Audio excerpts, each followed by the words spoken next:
Nous sommes en train de rénover l'église, de la réparer. Ça demande beaucoup de temps, d'efforts et d'argent. Et nous croyons que Dieu pourvoira aux âmes. Dieu fera venir des gens, il ouvrira les portes, et le temps viendra où nous aurons une communauté ici. Nous aurons une famille d'église. Le travail doit être fait patiemment et chaque jour des prières sont élevées pour susciter des opportunités. Bien que Dieu guide le travail missionnaire des Sherman, les circonstances difficiles et la distance qui les sépare de leurs êtres chers sont décourageants. Parfois, lorsque ma femme et moi sommes seuls ici, nous nous sentons découragés. Nous avons parfois l'impression d'être isolés. Nous sommes tentés de sentir que nous n'avons pas d'impact et que personne n'est vraiment avec nous, que personne ne nous soutient vraiment.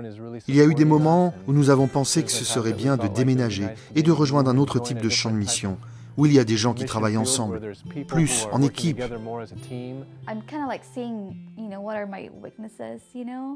Je vois en quelque sorte mes faiblesses.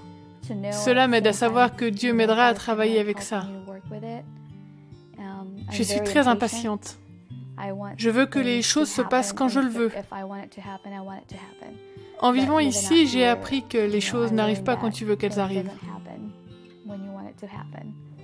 Une chose qui nous a toujours donné de l'espoir, c'est de savoir que nous faisons ce que Dieu nous a demandé de faire, et cela nous réconforte. Être missionnaire, c'est laisser ce que l'on a derrière soi et aller à quelque part de différent et sortir de sa zone de confort.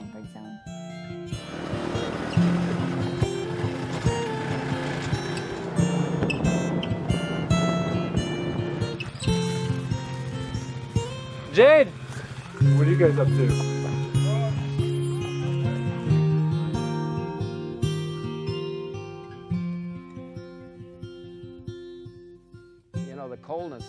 La froideur de l'eau, la froideur des icebergs me rappelle la froideur qui peut s'installer dans le cœur quand on se sent seul, séparé de Dieu.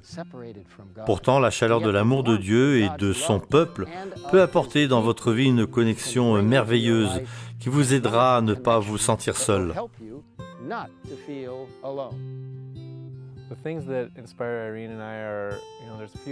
Les choses qui inspirent Irène et moi sont différentes.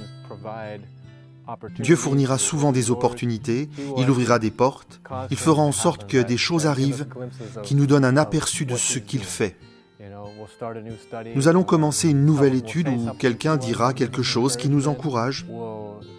Nous verrons les fruits à travers les relations que nous établissons avec les enfants ainsi qu'avec les gens de la communauté.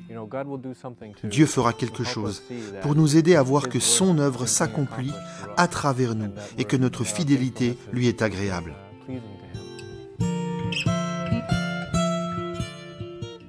Le courage et la fidélité de Tony et Irène sont vraiment contagieux.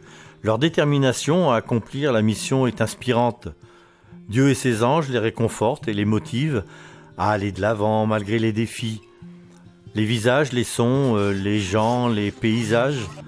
En plus d'être si petits et complètement isolés, Shoniak est toujours une grande priorité pour le Christ. L'exemple des Sherman est un beau témoignage d'altruisme pour relancer la mission. Ils sont peut-être isolés, mais ils ne sont jamais seuls.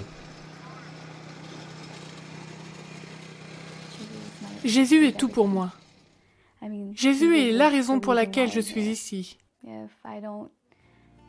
Si ce n'était pas pour lui, je n'aurais pas pu vivre ici pendant 4 ans. Que représente Jésus pour moi? Il est tout pour moi. Il est mon ami, il m'encourage, il est ma force.